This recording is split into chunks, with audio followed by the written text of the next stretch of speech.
Halimi, ce nom ne vous dit peut-être pas grand-chose, mais Béchir Halimi est un visionnaire passionné d'innovation.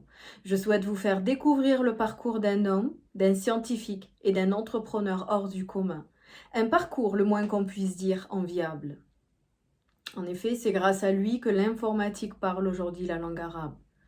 Béchir Halimi est un exemple impressionnant de la réussite. Natif d'un petit village Mdaourouch à côté de la ville de Souq Ahras dans l'est de l'Algérie, il est aujourd'hui un leader mondial dans le domaine de l'informatique multilingue et de la traduction automatisée. Il est aussi le président fondateur de Speech Mobility au Canada. L'aventure de Béchir Halimi commence en 1974, lorsqu'il se fait remarquer par sa copie d'examen du baccalauréat, dans laquelle il corrige une erreur dans le sujet de sciences physiques. D'ailleurs, il réussit ce dernier avec excellence et bénéficie même d'une bourse d'État pour finir ses études à l'étranger. C'était le président algérien de l'époque, Houari Boumediene, qu'il félicitait en personne et qui l'envoyait faire ses études à l'Université de Montréal. Arrivé au Canada, en 1974, à peine âgé de 19 ans, Béchir Halimi entreprend un parcours d'études totalement nouveau pour l'époque. C'était le domaine de l'informatique. Il nous décrit ainsi ses débuts en disant « C'était une discipline que je méconnaissais dans un pays, le Canada, que je méconnaissais encore plus.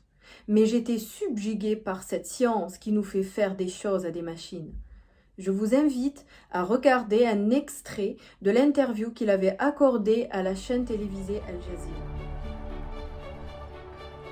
أنا جيت من الجزائر إلى مونتريال في كندا عام 1975 في بداية أكتوبر، وجيت باش ندرس الإعلام الآلي في جامعة مونريال. هو كان ميدان ما كنتش أعرفه، سمعت عليه أنه حاجة تاع مستقبل، يعني تعمل أشياء جديدة، فأنا كنت أهتم بها، ما كنتش نعرف عليها أي شيء، وقالوا أنه باش ندخلوا في هذا الميدان لازم نكون قويين في الرياضيات، وأنا في الرياضيات يعني كنت لا بأس بيا.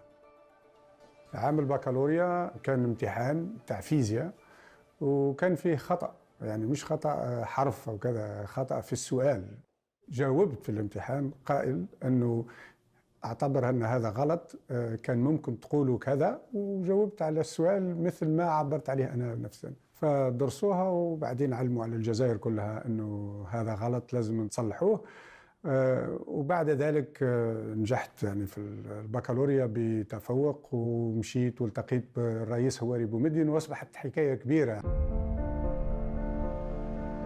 كي وصلت هنا إلى كندا كانت صعوبات كثيرة ما كنتش أتخيلها. أولاً اللغة مش يعني نفس اللغة، ولو كنا ندرس بالفرنسية في الجزائر، اللغة الفرنسية هنا عندهم لهجة صعبة باش الإنسان يفهمها. البرد والطقس، الثلوج، الاندماج كان صعب. Enfin diplômé en 1981 en spécialité de l'informatique des langues non latines telles que l'arabe, l'hébreu, l'ourdou et le chinois, il s'installe au Canada et développe déjà en 1981 son premier programme informatique inédit appelé Alice Technologies, Arabic Latin Information System. Sa classification des lettres arabes permet enfin de transcrire les caractères arabes avec autant de facilité que les caractères latins, ce qui n'était pas évident pour l'époque lorsqu'on sait que les lettres arabes changent de graphique selon la position qu'elles occupent dans un mot, au début, au milieu et à la fin. En 1986, le géant américain Windows adopte la technologie d'Alice au prix de 1 million de dollars et l'intègre depuis sous tous ses licences Windows. Une fois l'arabisation du système informatique accomplie avec succès, Halimi entreprend en 1987 sa prochaine aventure avec Mediasoft Telecom, un fournisseur d'outils et d'applications d'exploitation vocale et interactive. Son système reçoit l'investissement du géant Intel en l'an 2000 et puis Halimi revend tous ses brevets à Bell Canada en 2004. On aurait pu croire que c'était fini, mais Halimi se lance dans une autre nouvelle aventure avec le programme virtuel Exantia. Et encore après Speech Mobility en 2012, qui représente une nouvelle génération du système téléphonique avec assistante virtuelle. C'est comme avoir une secrétaire personnelle intégrée dans son téléphone. Le système fait les rappels des rendez-vous et les organise, répond aux appels et les renvoie. Il reçoit aussi les messages et les envoie selon les disponibilités et les préférences de la personne. Halimi nous résume tout son parcours en quelques phrases. Moi, quand je démarre une entreprise, c'est qu'il y a une opportunité d'affaires. Les compagnies que j'ai créées ici n'ont pas été créées pour le marché canadien. Elles ciblaient essentiellement les pays arabes, alors que tout le développement et la recherche ont été faits au Canada.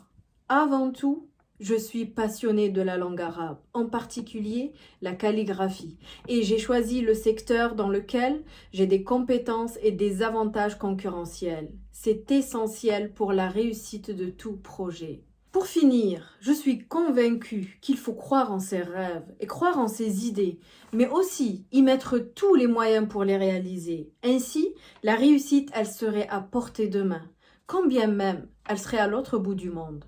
J'espère que le parcours de Halimi vous aura inspiré et vous aura incité à réaliser votre propre réussite. Je vous remercie et je vous dis à bientôt.